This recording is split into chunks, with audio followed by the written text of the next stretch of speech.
Hello and welcome back. Today I have a multimeter oscilloscope from Zotek or ZOYI Instruments. This is the ZT-702S. The multimeter should go up to 10,000 counts, oscilloscope up to 10 megahertz, but it is only 60 euros. So let's have a closer look. Here is the box. We don't actually see a brand made in China. 10,000 counts here.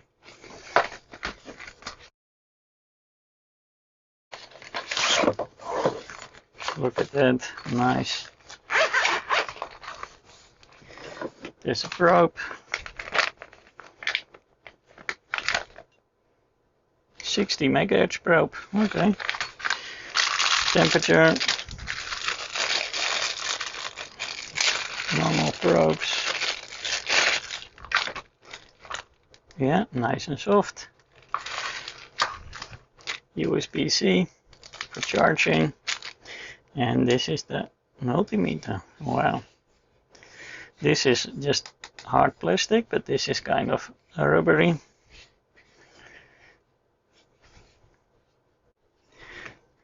English manual with nice pictures. So let's see, 10,000 counts, 0.5 was quite normal. Bandwidth 10 megahertz, we can test that. Real-time sample is 48 megasamples a second. That makes sense because, so let's see, my cyclant here, 200 megahertz has 1,000 samples. So for 10 you would need then 50 and they use 48. So let's see, power on. ZOYI, puff, there, it boots like crazy. And how we switch mode, up like this. This is the multimeter, and then, let me just hold it up a bit. We have the menu here, ohms, continuity, diode, capacitors, back to ohms, perfect, amps. Use these connectors. Through RMS, AC, and the amps, and we have also milliamps. Then you need to use the other connector, and AC through RMS. Okay, well, voltage probably the same. Yeah. If I switch it off in multimeter mode, will it then switch on also in multimeter mode, or is really the oscilloscope the default? No, it seems to remember the last setting. Let's start in the millivolts. Okay, LBO2 here, in parallel the cyclant, and here of course the ZOYI. Well, they agree, so no problems here. Go a little bit higher. We can see also here the analog.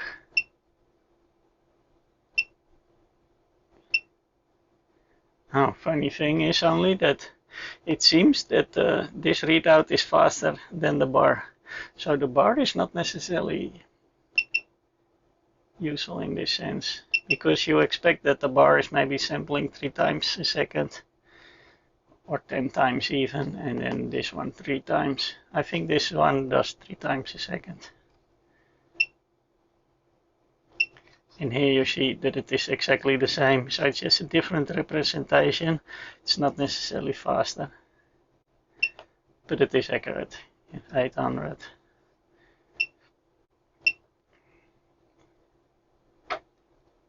And here we are to the 10,000 counts, and it will switch over. Bloop.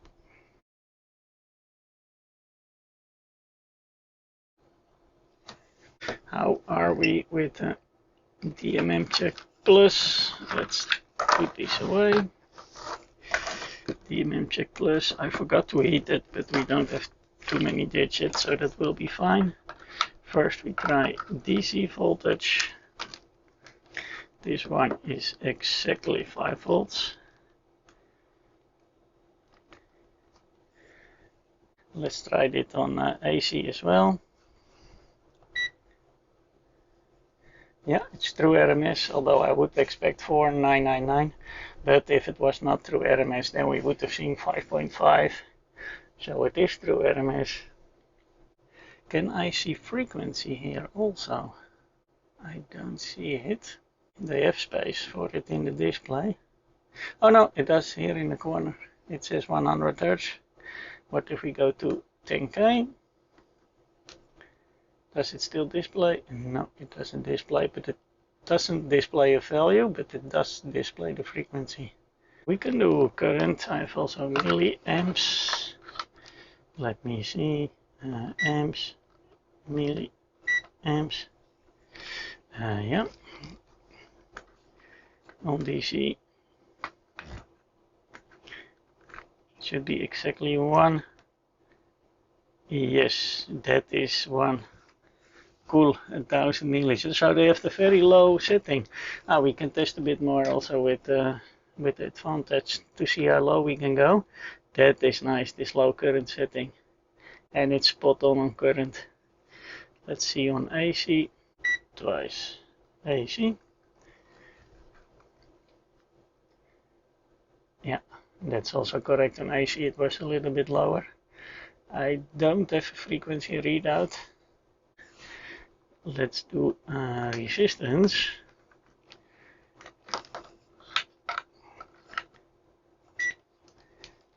I have 1% resistors here.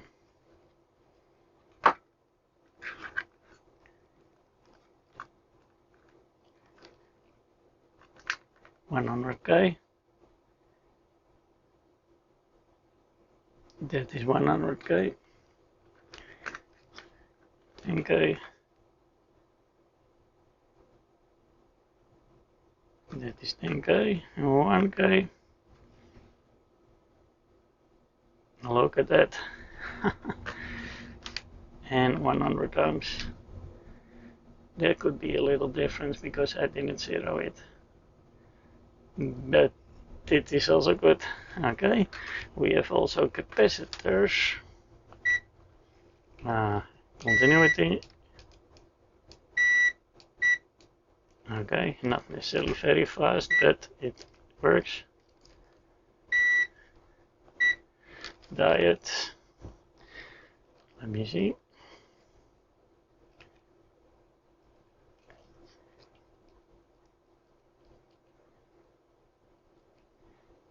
We have readout. Yes, we have.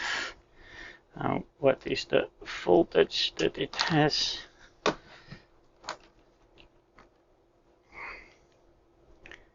3.2 volts. That's enough.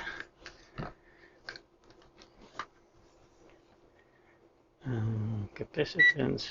Yep. Now let's try. I have here a nano. Yeah, that is, by the way, correct. These are not 1%. They are a little bit off. 10. 100. And a micro, and that usually takes a lot of time with some meters. Yeah, here also, but it's there, so that works. Let's try again the voltage, but now on lower values. Okay, this is the source, both meters in parallel. Let's go to millivolts. So the voltage doesn't go that low, maybe in minimal range. So if we go much lower, we are very low in the scale now.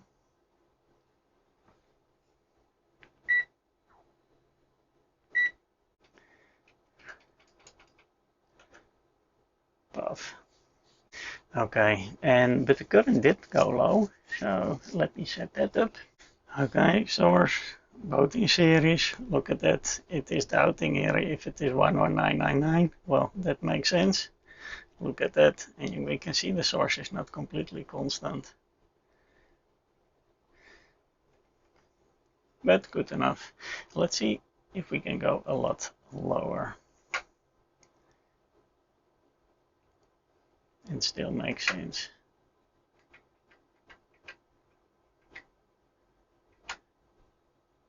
"100 micros, look at that.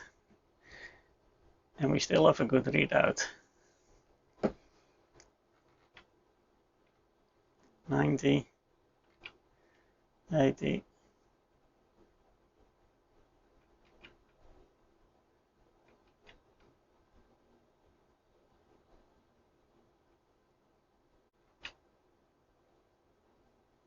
"50, and we are about 2 digits off only. So this is still a value that you can measure. I'm actually a little bit impressed.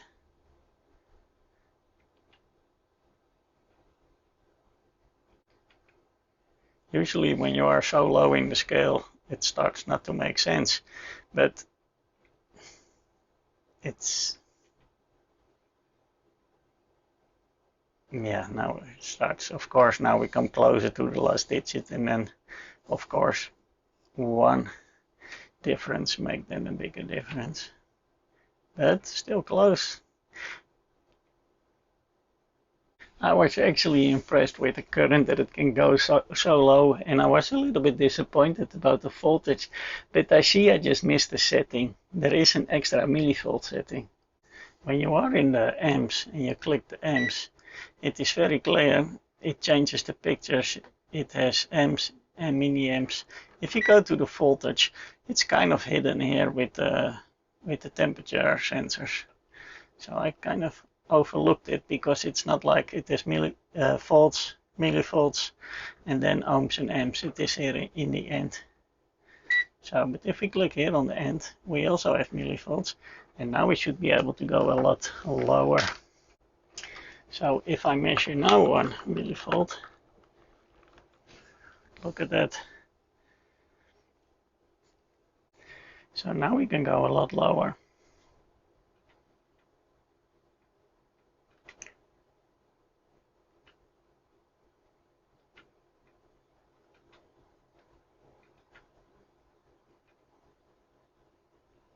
Yeah, still makes sense.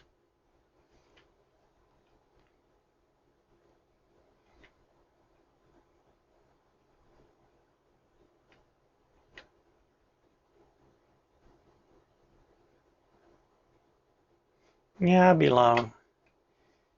Let's say 100 microvolts.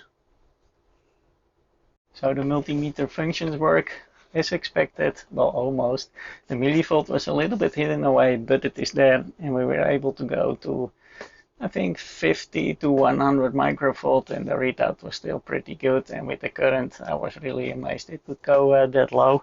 It says a digital oscilloscope, so let's focus on that now. Switch it on.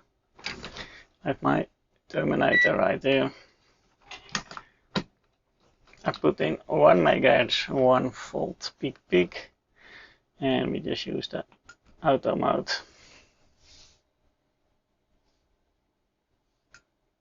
So auto mode works. Let's see if we want to zoom in. I didn't push any buttons. I think it immediately works. Yeah, it's good. Time base, voltage. It does work the other way around somehow, it feels, because if you want to zoom in, you do up. At least I'm used to cyclant, and when you go down, but here they say, okay, your time base goes down, and your time base goes up. Yeah, it depends on how you think about it, but it immediately works. You don't need to push any buttons, so that is great. It says the frequency here, volt peak, and I think you can even put some more. You have here manage, show more. We have the RMS also, the minimum voltage, and I don't know what it is, period. Other functions we can do, we can save the waveform, we can hold it, so now it's frozen, or you push long and then it will save the screen that you have. AC-DC coupling, you can move the triggering. So if we move the triggering, here we go. Of course it triggers here. So it will start to move.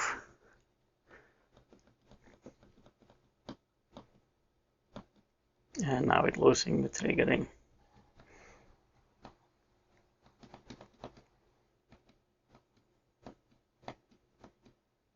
Yeah. Okay, this new firmware is better, I see, because it actually triggers exactly where your display shows. That's good. AC-DC mode. We can move it. Also, the auto trigger worked nice, but let's see how it works. We have here also normal mode. We have the auto mode and we have the single shot. So let's see what the single shot does. Okay, it got it, and it's immediately in hold mode, of course. So now we should be able to zoom in, yeah, zoom out. Maybe we even want to store it.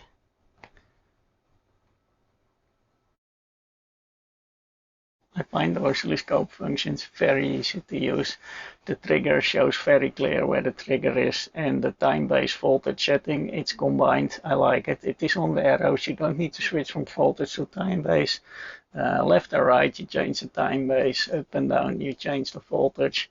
Really easy to use. I like it. So let's determine if it can do the 10 MHz. You can do that different ways. Some people use the analog bandwidth way. Let's say you put a frequency in and you set it to 1 volt peak peak. Then you increase the frequency until it goes to 70% or 0.707. Another test is the rise time test. Just have a very fast rise time, and then you can see the delay in the oscilloscope, and that will be also one of your maximum points. You can calculate that back into what kind of frequency that would be. And well, I can show you quickly why that works. So one of the methods is this: you put in a sine wave, 1 volt peak peak, and then you increase the frequency until it slowly goes down. And why it would go down on higher frequency? Well, if we have here the voltage and the frequency, the amplifiers at some point just is less effective and start to amplify less, and then it will go down, and you will see that here. So that is one good test to do. Another test that you can do is with the square wave, and that is to detect the rise time. Because if the, well, let's say also the op amp cannot go fast enough up, then it will a little bit slow down. Maybe you have some overshoot there, corrects, needs to go down, goes a little bit slow. And then, and you also see then when the frequency is too high, it will almost show as a sine wave. Because of the effect of that edge that slowly it delays because the scope is not fast enough, it is also a great measurement, and especially combined with the other test. But another thing you need to be aware of measuring square waves, that you need at least 3 times to 5 times the bandwidth because of this effect also. So this oscilloscope is 10 MHz, so don't expect to see a square wave of 10 MHz because of this effect that I just draw. It will become a sine at some point. So if we go 5 times down or 3 times, so it would be between 2 and 3 MHz, should be able to see a square wave. Well, I have a super fast rise time pulsar. It's from the Leah Butner, but it's 10 MHz, so then I need at least a 30 to 50 MHz scope. So for now this is not useful. I would usually use my Cyclone generator here. First let's just use the analog test here. Starting at 1 MHz now. 1 MHz. 1 volt peak peak. Let's go a little bit higher. 2 MHz, 3, 4, no problem. Let's zoom in a bit. Oh, we can't zoom in more than this, and we are now on 4. So we go to 5, 6, 7. Still good. It starts to wibbly a little bit. We are still not at 0.7, but we are already on the limit of the time base. So it can do it, but you need to ask if it is practical or not, because of the time base doesn't go lower. 8, 9, now it starts to shake, 10. I think the scope would be more capable if we would have been able to set the time base lower. The square wave is a third, so 2 to 3 MHz should be possible. I'm now in 1K, and well, it looks nice and square. Let's go to 1 MHz. 1 MHz, here we are. Let's zoom in a bit. And you see we have already a lot of overshoot here, and I'm using my Terminator, and I will show you it's not my generator. We still have the overshoot here. Let me get this. I have another here.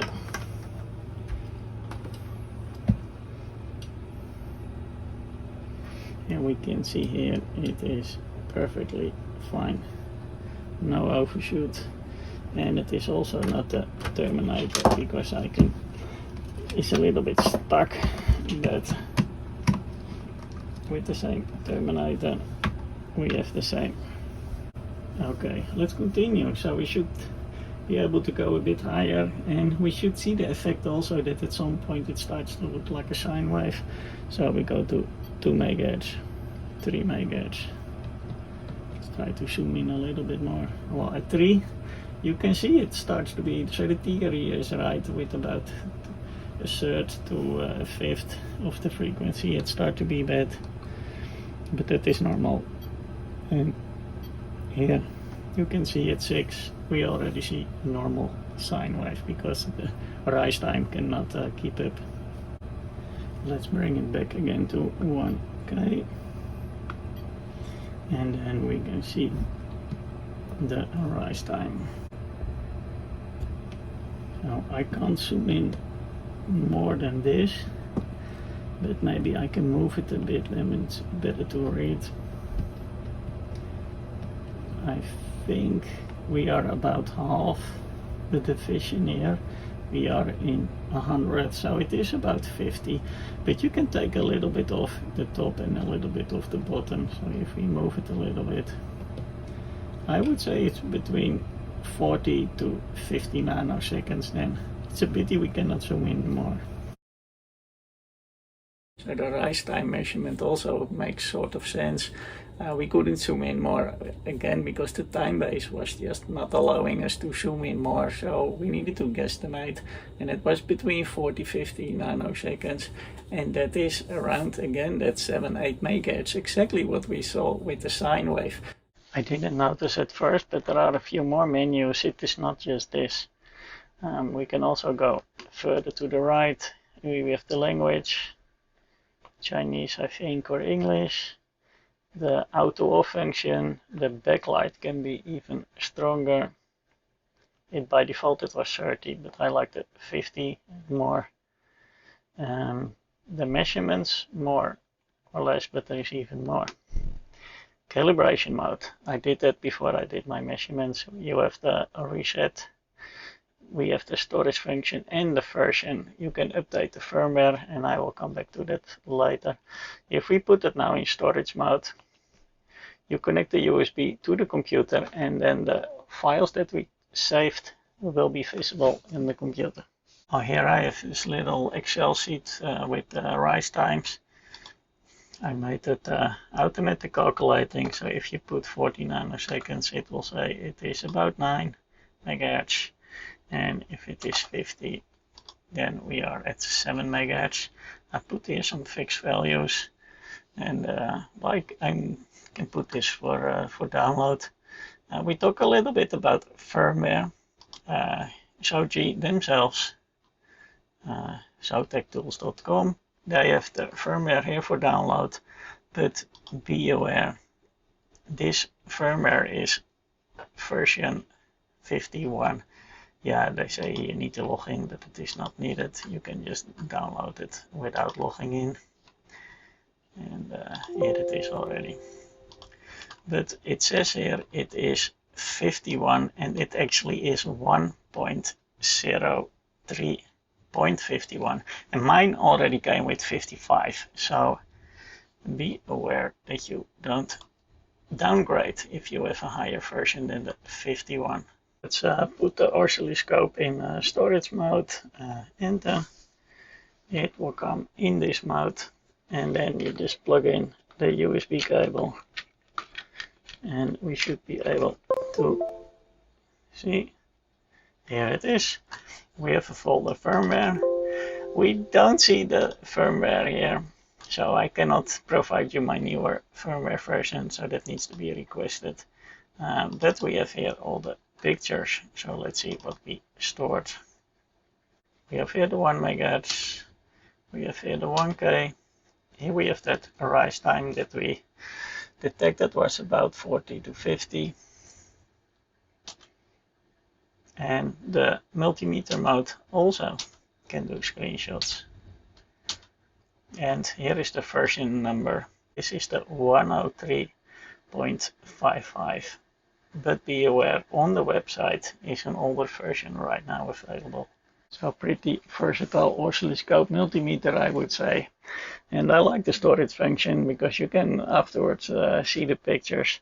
Multimeter functions were good, no doubt about that. Oscilloscope is also good. Auto function works. It's not really super fast, but it picks the picture very well. Also, is it really 10 megahertz? Well, it depends how you look at it. I say no. I say it would be around 6-7 megahertz effectively. But that is mainly not because of the analog bandwidth when it goes to minus 3 dB. But it was more like the time base was just couldn't go that low, so we couldn't really zoom in. And also it started to be a little bit wobbly. And looking at the rise time, it is also about the same, 7 to 9 megahertz. But as you compare it to any other oscilloscope for 60 euros, I don't think you can get anything better than this right now. So I'm actually very positive about it. I will put this in my car just to have something with me all the time. So thank you for watching, and hope to see you next time.